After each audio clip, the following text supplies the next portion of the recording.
We have breaking news today, a new lead in a cold case haunting Oregon for decades. Thanks for being here at noon. I'm Todd Unger. The Martin family has been missing since 1958, and now new leads prompting a major underwater search of the Columbia River. KOIN 6 anchor Jeff Gianola is live in Cascade Locks. Jeff, you have been tracking this mystery for nearly 2 decades yourself. Tell us more about the case and what is happening right now. Todd, latest developments right now. Just moments ago, we have video of this. A barge has come upriver from Portland with a crane on it. And this is what they're going to use to lift a submerged vehicle, a vehicle that a local diver found. And now investigators think this indeed could be the Martin's car. A family of 5 that disappeared 66 years ago while taking a Sunday drive in the Columbia River Gorge. Let me set the scene here where we're at. I'm reporting from Cascade Locks, and I have a map of the scene right now so you can kind of get a feeling of where I'm reporting from. I'm in the media staging area right now. You see in the middle of the map, there's the command center. Because of my work on this case in the past, only KOIN 6, the only media allowed at the command center, and then I'm doing my live reports up at the media center. And then you can see where the car is submerged, and that's where the barge is docked. Right now, it has just lifted the crane moments ago.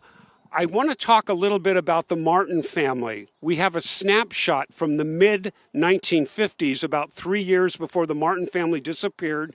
There's Ken Martin, who is 54, his wife Barbara, 48. They had 3 daughters.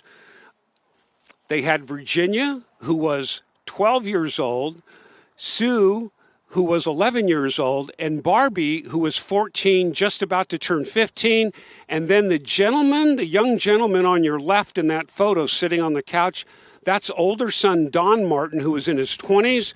He was living in New York. He was in the Navy when the family disappeared. He was somewhat disfranchised from the family a little bit. And so he was living back east when the family disappeared. I want to talk about the car that they may be pulling up from the river. Where were the Martins when they disappeared? This was a 1954 Ford station wagon. It was tan with red trim around the windows, and there's the Oregon license plate with 1959 a registration tag on that car. But that's the plate that the diver has pictures of that investigators are pretty sure this pinpoints that this could indeed be the car. We talk about that diver. His name is Archer Mayo. And Archer shared some video with us that I now want to share with you on his dive. He has been searching for this car for 7 years. He's always believed that the car was here at Cascade Locks in an area known as the Pit. That's a deeper hole right before the locks. The car was covered with rock and debris. He's been clearing that off. We have no idea how long it's going to take for that crane to lift this car out of the water. Now, moments ago, I talked with Archer, and I asked him, what was it like when you first saw this car underwater? And here's what he had to tell me. As I went further on it, I realized, oh my gosh, this is the car. This is a 54 wagon.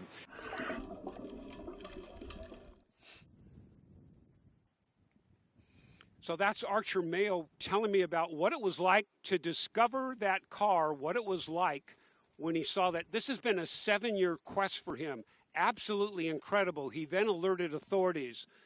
Now, Archer got involved in the Martin case because I've been covering this for almost 30 years now. And when he saw my report on the 50th anniversary of the disappearance back in 2008, he got interested in this. He started researching it. And that's when he felt that the car was here at Cascade Locks. Here's what he had to tell me about that. I'm really happy that you're here and that you've done the work you've done, because I know about it because of you. And I really respect that you used your position to keep the message alive. And when I heard about this, I'm like, oh, I should pick that up. I've got the skills to do this. So hats off to Archer Mayo, the diver who found this car. A lot of praise goes to him, and that's why we are here right now. Let me set the scene again. Behind my right-hand shoulder, you can see the command post set up with the crane now lifted in the background. That crane arriving just about a half hour ago.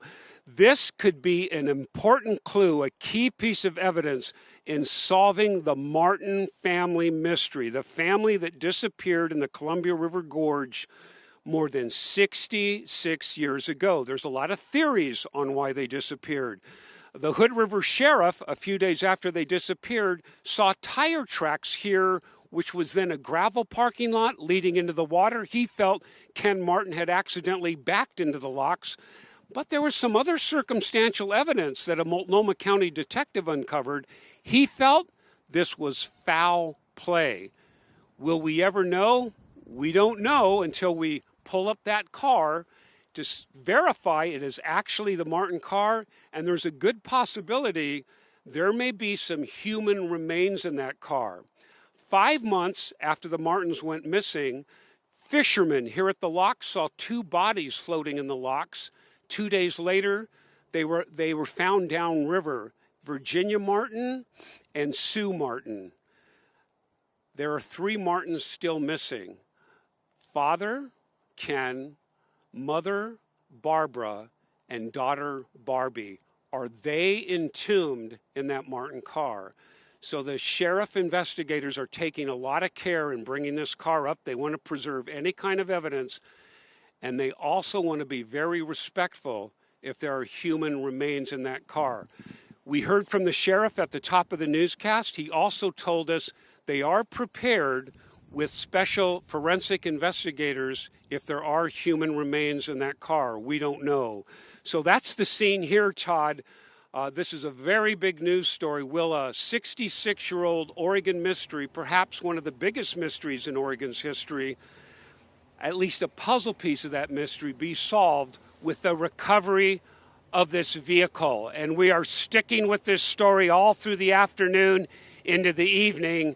And I'll remain here on the scene reporting any new developments, Todd. But for now, I'm going to send it back to you because I want to make my way back down to the command center to learn what the latest is on the crane and the efforts to lift that car out of the water. Jeff, it is such an incredible story. Like I mentioned at the top, you have been covering it for 20, 25 years. So compelling. I know we have podcasts. You did a documentary on it. And I want to let our viewers know that you can read much more about all of this coverage right now over at KOIN.com. Again, links to our podcasts, previous coverage that Jeff has been spearheading for decades. You can find that all at KOIN.com.